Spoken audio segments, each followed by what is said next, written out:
ಐತಿಹಾಸಿಕ ದೇವರಾಜ ಮಾರುಕಟ್ಟೆಯಲ್ಲಿ ವ್ಯಾಪಾರ ಜೋರಾಗಿದೆ. ಸಾವಿರಾರು ಮಹಿಳೆಯರು ಸೇರಿದಂತೆ ಲಕ್ಷಾಂತರ ಜನರು ಆಗಮಿಸುತ್ತಿದ್ದಾರೆ. ಆದರೆ ಮಾರುಕಟ್ಟೆಯೊಳಗೆ ವ್ಯಾಪಾರಿಗಳು ತಮ್ಮ ಸರಕುಗಳನ್ನು ಓಡಾಡುವ ದಾರಿಗಳಲ್ಲೇ ಇಟ್ಟುಕೊಂಡಿರುವುದರಿಂದ ಜನರು, ಅದರಲ್ಲೂ ಮಹಿಳೆಯರು ಮುಕ್ತವಾಗಿ ಓಡಾಡಲು ಸಾಧ್ಯವಾಗುತ್ತಿಲ್ಲ. ಮಹಿಳೆಯರಿಗೆ ಸಂಬಂಧಿಸಿದ ಹಬ್ಬ ನಡೆಯುವಾಗಲೇ ಮೈಸೂರು ಪೊಲೀಸ್ ಆಯುಕ್ತರು, ಪಾಲಿಕೆ ಆಯುಕ್ತರು ಸೇರಿದಂತೆ ಪ್ರಮುಖ ಹುದ್ದೆಗಳಲ್ಲಿ ಮಹಿಳೆಯರು ಇದ್ದರೂ ಮಹಿಳೆಯರಿಗೆ ಸುರಕ್ಷಿತವಾಗಿ ವ್ಯಾಪಾರ ಮಾಡಲು ಅವಕಾಶ ಇರುವುದು ದುರದೃಷ್ಟಕರ ಎಂದು ಆಕ್ರೋಶ ವ್ಯಕ್ತವಾಗಿದೆ. ಮಾರುಕಟ್ಟೆಯೊಳಗಿನ ಓಡಾಟದ ಜಾಗದಲ್ಲೂ ಸರಕುಗಳ ರಾಶಿ ಹೊರಗೆ ಫುಟ್ಪಾತ್ಗಳು ಕೂಡ ಅತಿಕ್ರಮಣಗೊಳ್ಳಲಾಗಿವೆ. ಪಾದಚಾರಿಗಳಿಗೆ, ಗ್ರಾಹಕರಿಗೆ ತೊಂದರೆ. ತಳ್ಳುಗಾಡಿ ವ್ಯಾಪಾರಿಗಳ ಜೀವನೋಪಾಯ ಸಮಸ್ಯೆ ಒಪ್ಪಿಕೊಂಡರೂ ಬಂಡವಾಳಾಂಶಿಗಳು ಮತ್ತು ತಮ್ಮ ವಾಹನಗಳನ್ನು ನಿಲ್ಲಿಸಲು ಸಾರ್ವಜನಿಕರಿಗೆ ಜಾಗ ಬಳಸಿಕೊಳ್ಳುತ್ತಿರುವ ಬಗ್ಗೆ ಕ್ರಮಕ್ಕೆ ಒತ್ತಾಯಿಸಲಾಗಿದೆ. ಮುಂದಿನ ದಿನಗಳಲ್ಲಿ ಗೌರಿ ಗಣೇಶ ಹಬ್ಬ ಸೇರಿದಂತೆ ಸಾಲು ಹಬ್ಬಗಳು ಬರಲಿದ್ದು ಸಮಸ್ಯೆ ಮತ್ತಷ್ಟು ಹೆಚ್ಚಾಗಲಿದೆ. ದೇವರಾಜ್ ಪೊಲೀಸ್ ಠಾಣೆ, ಟ್ರಾಫಿಕ್ ಮತ್ತು ಲ್ಯಾಂಡ್ ಆರ್ಡರ್ ವಿಭಾಗದ ಸಿಬ್ಬಂದಿ ಮಾರುಕಟ್ಟೆ ಸುತ್ತಮುತ್ತಲಿನ ಅತಿಕ್ರಮಣ, ಅನಧಿಕೃತ ವಾಹನ ನಿಲುಗಡೆ ತೆರವುಗೊಳಿಸಬೇಕು. ಜಿಲ್ಲಾ ಉಸ್ತುವಾರಿ ಸಚಿವರು ಹಾಗೂ ಜನಪ್ರತಿನಿಧಿಗಳು ಖುದ್ದಾಗಿ ಭೇಟಿ ನೀಡಿ ಸಮಸ್ಯೆ ಆಲಿಸಬೇಕು ಎಂದು ಆಗ್ರಹಿಸಲಾಗಿದೆ. ಮಾರುಕಟ್ಟೆ ಉಳಿತಾಯ ಕಾದು ನೋಡಬೇಕಿದೆ. ವರದಿ ಕಾಂತರಾಜು, ಕೆಪಿ, ಮೈಸೂರು. ಆತ್ಮೀಯ ಸ್ನೇಹಿತರೆ, ಸುಪ್ರೀಂ ಕೋರ್ಟ್ ಹೇಳ್ತು ದೇವರಾಜ ಮಾರ್ಕೆಟ್ ಅನ್ನು ಹೊಡೆಯೋದು ಬೇಡ, ಅದೊಂದು ಪಾರಂಪರಿಕ ಕಟ್ಟಡ ಉಳಿಸ್ಕೋಬೇಕು ಅಂತ. ಆಯ್ತು, ಇರ್ಲಿ, ಓಕೆ ಒಪ್ಕೋತೀವಿ. ಆದ್ರೆ ಮೊನ್ನೆ ನಡೆದಂತ ವರಮಹಾಲಕ್ಷ್ಮಿ ಹಬ್ಬದ ವ್ಯಾಪಾರ ವಹಿವಾಟಿನಲ್ಲಿ ಇವತ್ತು ನಮ್ಗೆ ನಿಜಕ್ಕೂ ಕೂಡ ದುರ್ದೈವ ಅಂತೇಳಿ ಹೇಳಿದ್ರೆ, ಮೈಸೂರಿನ ಪೊಲೀಸ್ ಕಮಿಷನರು ಮಹಿಳೆ, ಕಾರ್ಪೊರೇಷನ್ ಆಯುಕ್ತರು ಮಹಿಳೆ, ವಲಯ ಕಚೇರಿ ಸಹಾಯಕ ಆಯುಕ್ತರು ಮಹಿಳೆ, ಇನ್ನ ಉಪ ಪೊಲೀಸ್ ಆಯುಕ್ತರು ಮಹಿಳೆ.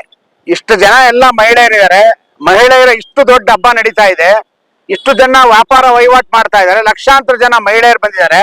ಮುಕ್ತವಾಗಿ ವ್ಯಾಪಾರ ಮಾಡೋದಕ್ಕೆ ಮಾರ್ಕೆಟ್ ಒಳಗೆ ಒಬ್ಬ ಮಹಿಳೆಗೆ ಸಾಧ್ಯ ಆಗ್ತಾ ಇಲ್ಲ.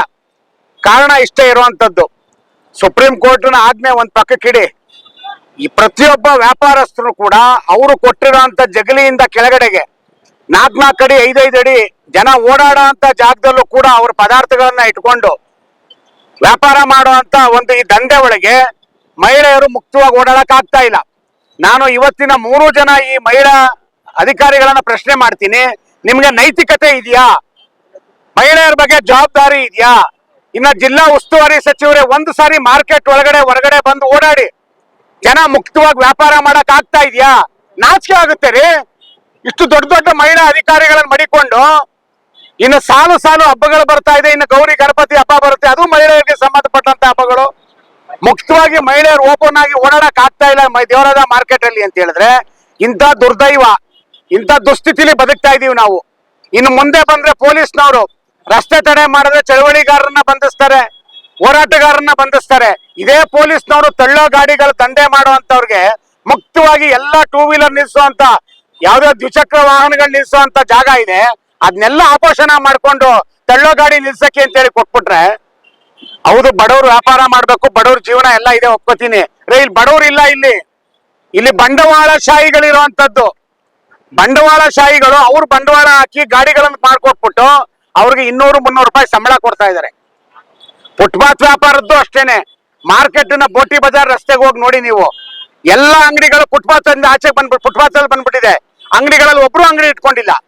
ಸೊ ನಾನು ಪೊಲೀಸ್ ಆಯುಕ್ತರಲ್ಲಿ ಮನವಿ ಮಾಡ್ತಾ ಇರುವಂತದ್ದು, ಮತ್ತೆ ಕಾರ್ಪೊರೇಷನ್ ಆಯುಕ್ತರಲ್ಲಿ ಮನವಿ ಮಾಡ್ತಾ ಇರುವಂತ, ಇಬ್ರು ಮಹಿಳೆಯರಿದ್ದೀರಿ ನೀವು, ನಿಮ್ಗೆ ಇಷ್ಟು ದೊಡ್ಡ ಪದವಿ ಸಿಕ್ಕಿದೆ. ಸುರಕ್ಷಿತವಾಗಿ ಮಹಿಳೆಯರು ಬಂದು ದೇವರಾಜ ಮಾರ್ಕೆಟ್ ನಲ್ಲಿ ವ್ಯಾಪಾರ ವಹಿವಾಟು ಮಾಡೋದಕ್ಕೆ ಅನುಕೂಲ ಮಾಡ್ಕೊಡಿ ಸ್ವಾಮಿ, ಅನುಕೂಲ ಮಾಡ್ಕೊಡಿ. ಇಂಥ ದುಸ್ಥಿತಿಲಿ ವ್ಯಾಪಾರ ಮಾಡಬೇಕಾದಂತ ಅನಿವಾರ್ಯತೆ ಇಲ್ಲ. ಪ್ರತಿಯೊಬ್ಬರಿಗೂ ನಾನು ವ್ಯಾಪಾರಗಾರರಿಗೂ ಮನವಿ ಮಾಡ್ತಾ ಇರುವಂತದ್ದು, ನಿಮಗೆ ಗ್ರಾಹಕರು ಬಂದ್ರೆ ನಿಮ್ಗೆ ವ್ಯಾಪಾರ ಆಗುವಂತದ್ದು. ಗ್ರಾಹಕರೇ ಬರ್ದೇ ಎಲ್ಲಿಂದ ವ್ಯಾಪಾರ ಆಗುತ್ತೆ?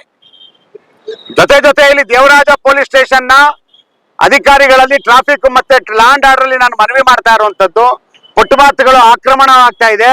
ನೀವು ಪುಟ್ಟಿಲಿ ವ್ಯಾಪಾರ ಮಾಡುವಂತವ್ರನ್ನ, ಚಾಪೆ ಮಾರುವಂತವ್ರ ಮೇಲೆ ದೌರ್ಜನ್ಯ ಮಾಡಿದ್ರೆ ಸಾಲ್ತು ಸ್ವಾಮಿ. ಈಗ ಸಹಜೀವ ರೋಡ್ನ ಪೂರ್ವ ಭಾಗದಲ್ಲಿ ಬಂಡವಾಳಶಾಹಿಗಳು ದಂಧೆ ಮಾಡುವಂತವ್ರು ಪಗಡಿಗೆ ಜಾಗಗಳನ್ನು ಕೊಡ್ತಾ ಇದ್ದಾರೆ. ಸೊ ಇಂಥ ದಂಧೆನ ಕಡಿವಾಣ ಹಾಕಿ ಜನಪ್ರತಿನಿಧಿಗಳಿಗೆ, ಕಾಂಗ್ರೆಸ್ ಮುಖಂಡರಿಗೆ ಹೇಳ್ತೀನಿ, ನೀವು ಓಲೈಸಿ ಎಲ್ಲಾರನ್ನೂ ಮಾಡಿ. ಆದ್ರೆ ಜನಗಳನ್ನ ನೀವು ತೊಂದರೆ ಕೊಟ್ಬಿಟ್ಟು ನೀವು ಓಟ್ಗೋಸ್ಕರ, ನೀವು ಓಲೈಸಕ್ಕೋಸ್ಕರ ನೀವು ಈ ರೀತಿ ಮಾಡ್ತಾ ಇದ್ರೆ ಮೈಸೂರು ಹಾಳಾಗುತ್ತೆ. ಜಿಲ್ಲಾ ಉಸ್ತುವಾರಿ ಸಚಿವರೇ, ನಿಮ್ಮ ತಂದೆಯವರ ಕೃಪಾ ಕಟಾಕ್ಷದಿಂದಲೋ ಅಥವಾ ಚಾಮುಂಡೇಶ್ವರಿ ದಯೆಯಿಂದಲೋ ಮೈಸೂರಿನ ಉಸ್ತುವಾರಿ ಸಿಕ್ಕಿದೆ ನಿಮಗೆ. ಇಂಥ ಉಸ್ತುವಾರಿ ಸಿಕ್ಕಿರುವಂತ ಸಂದರ್ಭದಲ್ಲಿ ಏನಾದ್ರು ಕಿಂಚಿತ್ತು ಪ್ರಾಮಾಣಿಕವಾದಂತ ಕೆಲಸನ ಮೈಸೂರಿಗೆ ಮಾಡಿ ಅಂತೇಳಿ ಅವರಲ್ಲಿ ಮನವಿ ಮಾಡ್ಕೊಳ್ತೀನಿ. ದೇವರಾಜ ಮಾರುಕಟ್ಟೆ ಹಾಳಾಗ್ತಾ ಇದೆ, ದೇವರಾಜ ಮಾರುಕಟ್ಟೆ ಹಾಳಾಗ್ತಾ ಇದೆ. ಮಹಿಳೆಯರು ಮುಕ್ತವಾಗಿ ವ್ಯಾಪಾರ ಮಾಡಕ್ ಆಗ್ತಾ ಇಲ್ಲ. ವ್ಯಾಪಾರಸ್ಥರು ತಮ್ಮ ತಮ್ಮ ಜಗಲಿನ ಬಿಟ್ಟು ಓಡಾಡೋ ರಸ್ತೆಗಳಲ್ಲಿ ವ್ಯಾಪಾರ ಮಾಡ್ತಾ ಇದ್ದಾರೆ. ಅದನ್ನು ತೆಗಿಸ್ತಾ ಇದ್ರೆ ಮೈಸೂರಿಗೆ ನಿಜಕ್ಕೂ 100ಕ್ಕೆ 200 ಭಾಗ ಕಳಂಕ ಬರುತ್ತೆ ಅನ್ನುವಂಥದ್ದನ್ನ ಒತ್ತಿ ನಾನು ಈ ಮಹಿಳಾ ಅಧಿಕಾರಿಗಳಲ್ಲಿ ಮನವಿ ಮಾಡ್ತಾ ಇದ್ದೀನಿ. ಜನಪ್ರತಿನಿಧಿಗಳಿಗೆ ಒತ್ತಾಯ ಮಾಡ್ತಾ ಇದ್ದೀನಿ ನಾನು ಅದಕ್ಕೆ.